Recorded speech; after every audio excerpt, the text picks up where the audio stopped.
Hey everyone, welcome back to Gotcha Interact. In today's special video, we're going to be ranking all the standard characters, kind of looking at their value as a whole, where they might stand in the meta. That way, going into Natlan, we can kind of see what is actually usable and what is good. Maybe some of these characters might get buffed, who knows?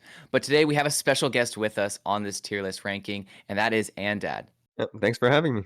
Feel free to go check out his channel. He does a lot of awesome content over there, looking at characters before their release and just having a lot of great insight over there that I've even grabbed from for myself. This is going to be a lot of fun. I can't wait to dive right in. So, without further ado, let's get started. So, firstly, starting with Keqing, what maybe, Vixen, are some of your initial thoughts with Keqing? Well, I think that like in general, talking about Keqing as a character, I mean, she wasn't really that great beforehand, but with a lot of resurgence in character combos with like Nahida and whatnot, especially coming out with other weapons that she could use, Light of Foliar Incision and stuff like that, Hyper Bloom became a really big idea for her, as well as just Quicken teams. So before she was kind of kept a little bit lower just because her damage wasn't that great, even down towards the C tier wasn't doing that well. Even among the standard characters, she was just okay damage. But I don't know. I would kind of throw her into the A, possibly S, kind of idea. She does pretty good damage, but it does, kind of depend on you having to have Nahida. Besides that, she doesn't really, I don't know. What are your guys' thoughts on that? Yeah, I think I agree. She's probably the best standard DPS that you can get out of all the standard banner characters, just because of Dendro. What she'd be the best? I'm not sure. I think I put another character as the best standard 5-star, but I think Keqing is just a solid DPS character. Definitely second or like very high on the standard banner tier list. Just a solid DPS is kind of like the baseline of aggravate teams. Yeah, so I think that like in general, yeah, I kind of agree. I think in general she's the best DPS character we have in terms of standard characters. So seeing her combined with some other teams, like you said with Dendro, just kind of made kind of that like springboarded her a little bit forward in terms of those teams. But besides Keqing, the other character I guess is Dehya. Now, there's a little bit of an issue in terms of Dehya, considering she's been kind of always kept at this lower rank here. I don't know, recently in terms of different teams and maybe other characters, Farina, we're going to be coming out in 4.8, possibly a really good burn team, maybe with like some Emily type things, in terms of pre-Natlan, considering we're looking at 4.8 as well. Could, Dehya kind of be pulled out of the DT here, or do you guys currently have her at a higher tier? So, I don't personally have her. Seeing all the talk since her release and everything, like you said, Vixen, it's very hard to, place her any higher than basically like a C tier. But, people tried Burgeon with her, but then it's like, well, even that's kind of mid just because she's not applying the pyro as fast as someone like Toma from off field. So it's just difficult to actually kind of leeway to be even higher than that. So I think with Burning coming out, we have Emily coming out in 4.8 and then going into Natlan, there is a possibility maybe for her to get a little bit of extra use. I think she's an okay character if you end up getting her and you don't have a lot of sustain on your account for some reason, then you can use her as your damage mitigation. So I don't think she's completely useless, but yeah, like I said, it's hard to place her anywhere higher. Okay, here's my first hot take. I think Dehya is probably one of the better 5-star standard vendors you can get, and the reason being is that there are a lot of standard vendor characters. I'll just put an example: Tighnari, Diluc. Yes, they're solid standard 5-star DPSs, and you could consider probably better than Dehya. But if we consider just what a character provides in like your account and as a role, Diluc and Tighnari are just normal DPSs, and they're usable, but they're going to be replaced by limited 5-star banner characters. So really, their value kind of plummets when you think about that. Meanwhile, Dehya, even though she's considered weak, I think that her utility and the mechanics of how she works is unique enough in a way where what she provides isn't really replaceable by other people. Yes, like for example, a shielder would probably provide better resistance to interruption, but the point of Dehya is resistance to interruption and like off-field pyro application, right? So I actually consider her one of the better 5-star in terms of like, oh, if you get her, you probably use like she's more usable if that makes sense. And if we're considering Natlan, with pyro application probably becoming more important, she could be getting better, or probably the opposite is there'll probably be better off-field pyro applicators, and then she just gets worse. But we'll just have to see. That's just my opinion. I actually do kind of agree with that because, talking about even with standard characters, right? Let's say you've lost a few 50/50s or whatever, or you like using bow characters. I mean, talking about that resistance to interruption for multiple recent characters, actually, you can talk about Tighnari actually in the standard banner kind of list already, kind of combining the two characters. Now, I don't know if you necessarily would want to do that, considering Tighnari does a little bit better on the Quicken teams. In terms of like, just like you were saying, like her actual usability is pretty good. I think like the reason why she's kind of always thrown like lower here is because of just her straight damage, and a lot of people saw her as like a bodyguard, and a bodyguard doing kind of no damage kind of is like out the wazoo. Like people don't understand that, but if you actually think about it, it makes sense that she kind of protects the team rather than anything else. And so, actually talking about her combined with Neuvillette is actually really good, especially if you don't have that C1, where you, in Neuvillette's kind of kit, where he can then gain resistance to interruption when he's charging and using his beam. So I've seen a lot of people use when they don't, use Zhongli or something like that, they may use him on another side. But like with this team, at least, it's like, okay, well, now I can at least put Dehya here instead. You may have lost your 50/50 to Dehya and then gotten Neuvillette or whatever. So it still allows you to be a little bit more flexible in terms of her actual utility. So I think it is good.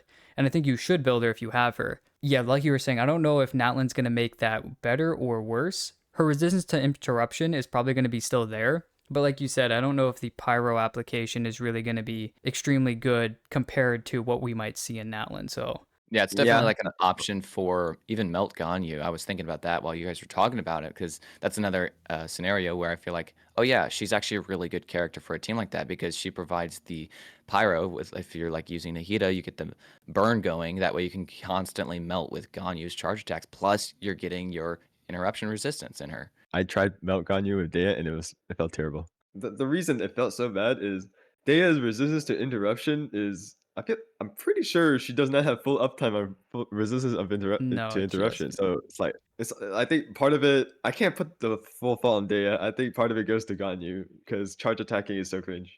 Yeah, no, I agree because like I think that's why, because if you can use Dio right before you use Neuvillette or something, his charging with his like source water droplets, which you should be getting anyways, should be instant, and then he's only in that charge attack for 3 seconds, so her resistance to interruption should be long enough where you can actually use it with him. But then, like you're talking about, Ganyu likes to stay on field for a pretty long amount of time comparatively to some other characters. So having, like you were talking about, the Melt Ganyu I could see that as being difficult. Whereas someone like Tighnari his drawback time's pretty quick, and you don't have to be as accurate with him because the main damage is those like extra spores that hit the target. So yeah, that is, I mean, you do make a good point though. Going back to Dehya, if you want to put her lower, I can definitely see the argument because if you consider if you want to compare Tighnari's quote unquote best team or like Diluc's best team, it'll probably be like strong, and you could probably consider it stronger than Dehya, because there are definitely alternatives to Dehya's defensive utility, and really she's only used if you want defensive utility and off-field power application. So I can definitely see that as a reason of putting her down. The only reason why I think that she's higher is her role providing defensive utility and off-field power application is quite unique. Sure, maybe like someone like Toma does it, but Dehya doesn't really have energy requirements while Toma does. So stuff like that really, I think, makes her or somewhat useful as a niche, which is why I think I actually rate her higher. But yeah, Well, let's at least put her at B to give her the benefit of the doubt. We'll put her here as in terms of maybe when we get some other 5-star standard characters, we might, change our motive about where characters are looking. But the next 5-star character we have is Mona. I know in past, now this might be a personal hot take here. I'm going to throw her in D. I don't like Mona. I've had her for a while. She gives a nice like defense, like that she gives the omen or whatever, whether it's a defense decrease on enemies or it's a personal buff, whatever it is, that omen is really nice. Like the damage instance is nice, and especially when you're trying to do big snapshot damage or you're going just trying to hit a big number with a character, I can understand why you might use her, especially for like vaporized teams and whatnot, or just trying to hit one big number with like a Hu Tao hit. But in terms of like an actual team, I don't like her like at all, to be honest. Personally, I'm not a big fan of her, and especially with like even double hydro teams, I would rather use like Barbara and get a healer out of it rather than get like another buffer and maybe try to switch around a different element in the team as a buffer instead of getting just using Mona and kind of doing that way. I don't know. What do you guys think about that? I 100% agree. I think her problem is that unfortunately, we have so many other hydro options as like off-field support or sub DPS for hydro application. If you want to use Mona, you are giving up the possibility of using characters like Xing Cho, Yalan, etc.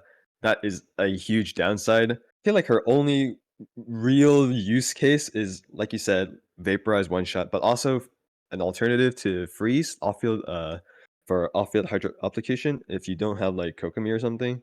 Even then, number one, her hydro application is still kind of sus in those teams. She needs extremely high energy recharge for her ult to actually work every rotation. And unfortunately, freeze teams aren't that good right now. So that kind of just brings her down a ton. And I think I do agree with that placement. Yeah, I could see totally why you guys would place her there. Just because, yeah, like you said, Anddad, just over the past year, especially with like, we got Yelan at the end of, 2.7-ish or whatever. And then now Farina, like, if you have those characters, why are you going to use Mona? Now, if you don't have those characters, I think Mona's an okay, usage or substitute because, yes, it's a damage buff. But the problem is that damage buff is only like 4 seconds at most. And so for your DPSs that have longevity, you're really not grabbing that buff for very long. It's very, very front-loaded buff. So it's always going to be better for front-loaded type of damage. Your one hitters, right? Your Raiden ult, your Hu Tao ult, your Child ult, whatever you're trying to do. She's kind of just a character you throw in a team for screenshots, right? When it comes to real teams for the Abyss, she's usually just not used, and you'll probably see that a lot. People don't actually use Mona very often for usage rates in the Abyss because of that core problem with her having very low uptime on her buff. Well, besides looking at kind of these first three characters, I'm actually kind of surprised that some people were putting Dehya a little bit higher because I'm actually kind of okay with that. I got her pretty recently and I kind of like her placement. But in terms of looking at another Pyro character as a standard character, let's take a look at Diluc. Now, I'm just throwing him in the middle just because with Diluc, before I guess maybe Natlan, some of the best DPS characters we had, first and foremost, was Hu Tao. And looking at Hu Tao and even a character like Yoimiya are great vaporize options. Like you were talking about Anddad earlier with like Xing Cho and Yelan, and a lot of people have grabbed them and put them on the teams with other Pyro characters to make really good vaporize teams. Never mind Arlecchino. Back then, Diluc had a little bit more sustenance, maybe like back then, when Hu Tao was at the top and Yoimiya wasn't out, Arlecchino wasn't out. Some of these vaporized characters weren't, out yet. Diluc could still be kind of used in that sense in terms of a vaporized team. So, but now I think if you're only looking at him in terms of vaporize, he drops down to D tier. But I know that people recently have been throwing him on like Mailed Flower or whatever, that event weapon 4-star, and then putting like 4-piece Paradise Lost to just go for an extreme like Burgeon team. I know Rift does that. So that could bring up his usability a little bit. But in terms of like, once again, another character that was mentioned earlier was Toma. And with Toma, you can be a little bit more maybe off field with it and, kind of maybe use a Nilu or something to maybe be a little bit more on field. And with his Burgeons do extremely well as well. So I don't know. Personally, for me, I would maybe throw him down at C tier, even with the Burgeon teams that he can create. In terms of where these other characters are placed, I think Dehya is still gives a little bit more overall in multiple different teams compared to what he can do. Yeah, I think I agree. I don't think Diluc is that good in terms of standard banner 5-star characters. As a DPS, I think definitely beforehand it was kind of bad, and the reason is that his scalings are just low. Like his whole thing is weaving autos with his E, and his skill doesn't have that high multiplier, so it's kind of useless. But with the Burgeon team, you said, I haven't really tried it personally, but I think it looks fun. I think his saving grace is actually Farina Shenyun for him to plunge, and that vape team is actually like decent. But other than that, he's all right. Yeah, I was gonna mention the Farina Shenyun thing. It works really well from my experience, but I also, like Vixen was saying earlier, I do use Diluc for Burgeon, and I really do like it. I mean, he's really good for it if you don't have Toma or you want to save Toma for maybe the other side of the abyss and go double Burgeon, because I've definitely done that too. Because I feel like some of these past abysses have really favored Pyro, Electro, and then some Burgeon teams maybe, or Dendro teams in general. Especially when we had that Iniquitous Baptist, a Burgeon team is usually always really good against that. And so I was having a lot of fun using Diluc, but Yeah, I mean, in terms of overall power, like where he plays, I feel like C's a little bit underwhelming, but that's just me because I give Diluc a lot of love, if I'm being honest. So I think that's an okay placement. If anything, if it was me choosing, I'd probably put him in at least B, maybe even A. I don't know. I don't know if I can. I don't know if I can do that.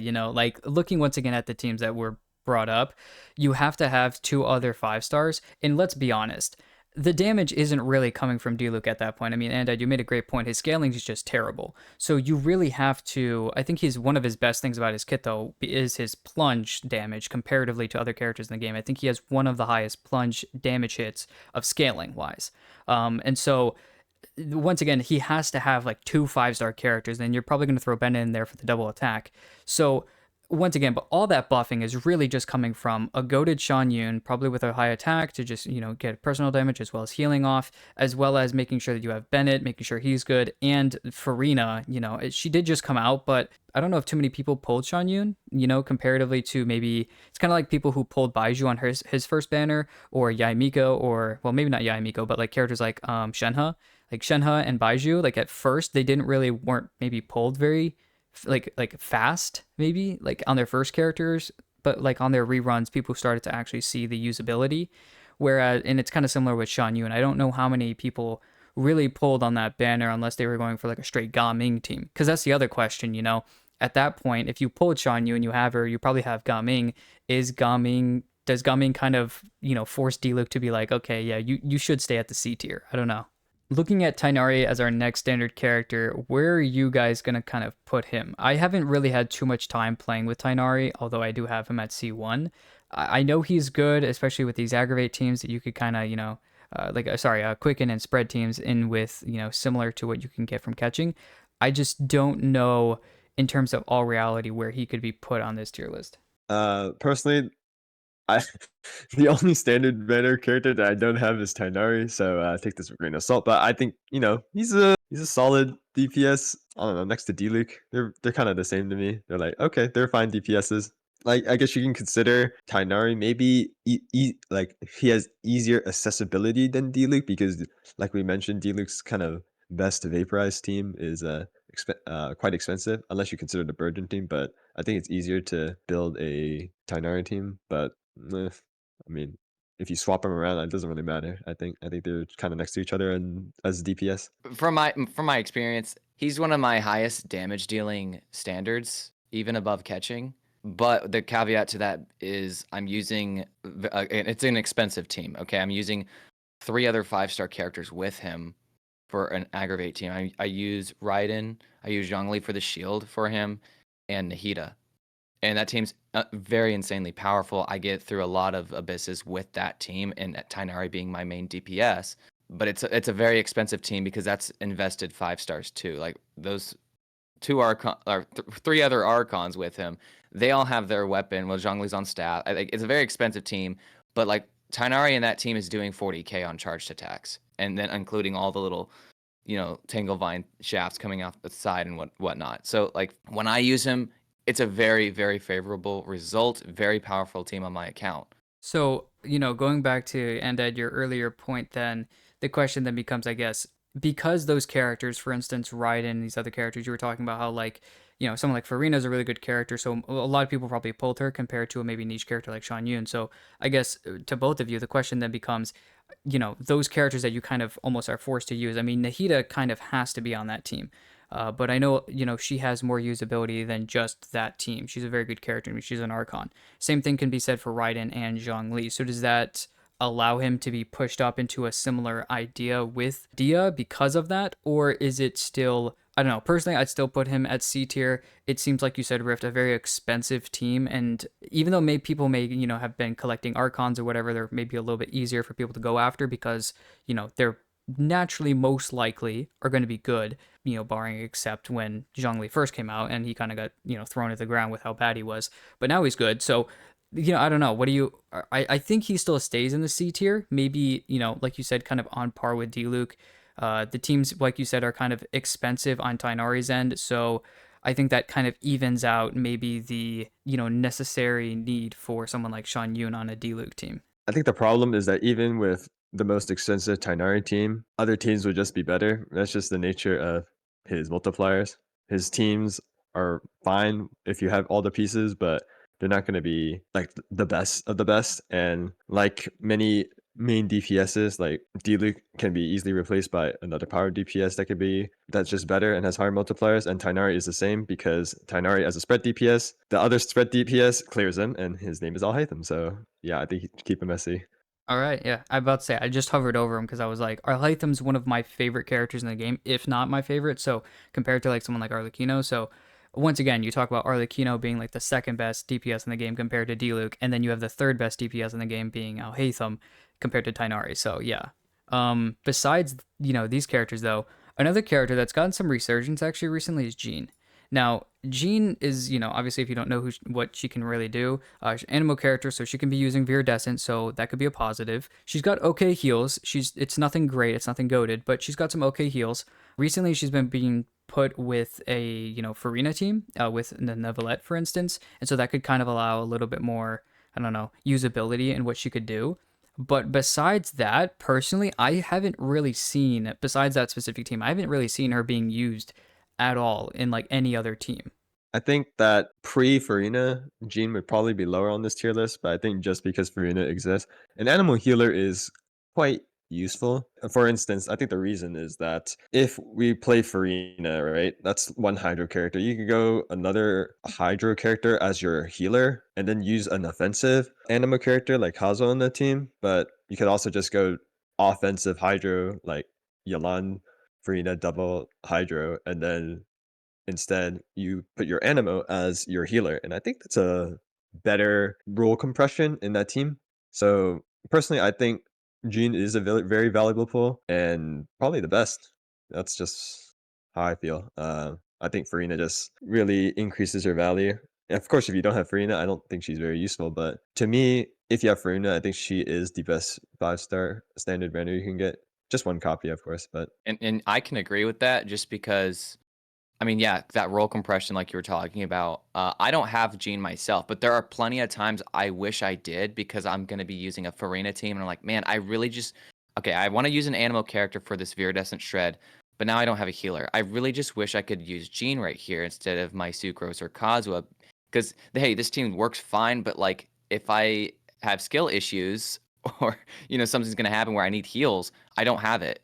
Never mind, even if I don't need that it still helps Farina's buff go a lot faster and ramp up to where you want it to be. So, like you said, the role compression makes her very, very valuable, and I would agree with that. Okay, so it's a little bit more based on maybe recency about how well Jean is doing. I think in general, at least for me personally, I haven't actually tried a Jean comp with my Neuvillette team yet. So I guess, I don't know, I guess I would have to kind of try it out because I do have Baiju, and personally, I am a bigger fan of Baiju just because, I don't know, he feels a little bit smoother in the Neuvillette and Farina team. But like you kind of said, it depends on who you have. And so like Jean's not necessarily a bad pull, but looking at standard characters all in all, it seems like she does have way more, usability than any other character you could grab because no other character like you were talking about, I mean, unless you talk about Sayu, is an Animo healer, so you can't really grab. And because she's hitting from off field, it could allow a little bit more, maybe a little bit more damage, especially because she's scaled off of attack. It's not going to be a lot, but it's something. So I don't know. I do agree though that she is probably the best that we've seen, especially with maybe the recency from Farina. Looking a little bit later though, and talking about our last standard character, Qiqi. I don't know necessarily where you guys want to throw her, so I'll kind of let you guys take the reins on this one.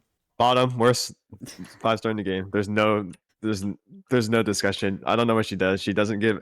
She's very little cryo application. Doesn't even produce energy. I don't think there's any point in using her. Sorry, even with Farina. I love that. Bro just So, jumped on the bit as soon as possible. That was perfect. So Rift, what are you thinking about Qiqi with? Because I know I you're know gonna this is jump a on with hot physical take. Qiqi, I so I'm know waiting for this the is hot a take to hot hit. take. Yeah. Okay. And once again, this isn't like making Chi-Chi better because it's the team that's going to be good, not Chi-Chi. But I like doing Hyper Bloom with her. I knew you And were you gonna can say do that. that with any you can do that with any physical. I mean, you see people do that with Eula, you see people do it with Freminate, and it's not because of them. It's because physical and cryo doesn't interrupt in any way those reactions. And so that's why it works. And so if you just want to use a driver, you can. And with Qiqi being a healer for the team, you don't have to use a healer in all your other 3 slots. So it's fun to use, but yeah, it's definitely not meta. Like it's pretty bad. And in and of herself, Qiqi's damage is pretty, yeah, it's very absent. I think talking about that Hyperbloom team, actually, to jump on that, the issue may be that people use, and it's almost seen as okay to do a Eula and a Fremine Hyperbloom team, is because, like you were just talking about, they actually do good physical damage. So it's on par with the Hyperblooms that you're putting out with like a Qiqi or something. So Qiqi can hit 20 something, 30 Ks. And, you know, when you get that big hit from Fremine, you can probably do a 20, 30, maybe even a 40K. And Eula's big hit at the end of her ult, obviously we've seen the snapshots of it. And all you need to really do is, you know, constantly be hitting Superconduct to get the buff. So, you know, other characters you could use. It's just, in general, like, it's just easier. Like, there's way better things to do than to do a physical Qiqi Hyperbloom type build, because once again, you're not getting a lot of physical damage out of it. Whereas with Eula and Fremine, you can at least put some physical damage out there that's going to be at least an extra few hits that are actually going to be good. Whereas Qiqi, yeah, I mean, you need a bunch of energy, and the cryo application from the burst isn't that great. I'd rather just have a different character at that point. There also has been talk when Cloran released, there were some weird Cloran Qiqi teams. If you use Cloran on like Skyward, the Skyward Sword, and I don't really remember how it goes, but there was a team going on. You can look that up if it sounds interesting, but that was a thing. But I'm not saying you should build Qiqi just for doing that, but it's a use for her, I guess. The biggest thing with that Qiqi Cloran team actually is because of the heals, and once you're already at max HP, you can then or in general, she doesn't do anything with outside healing, kind of like Arlecchino doesn't do anything with outside healing, but when she's in the her skill state, Cloran's in her skill state, she can take outside healing from other characters and turn that into Bond of Life. So I think that's a lot of times what people were talking about. And then obviously the more Bond of Life that you know, Cloran can get, the faster she can then heal herself actually by using her skill again. So I know a Yeah, lot of that came from a passive that she had. Yeah, I just like that Qiqi can be your healer while being your driver, and so it feels kind of comfortable. You can use Farina with that. She's the healer for the Hyperbloom, so that Hyperbloom team feels very comfortable and very safe. Well, that certainly was a lot of fun, and that covers everything for this video. Once again, thanks to Anddad for joining us on this. Yeah, it was fun. I love discussing about the game, so thanks for having me. Yeah, of course. And you guys be sure to go check out his channel. He covers a lot of great content, like I mentioned it at the beginning of the video. But that covers everything, so we will see you guys in the next video.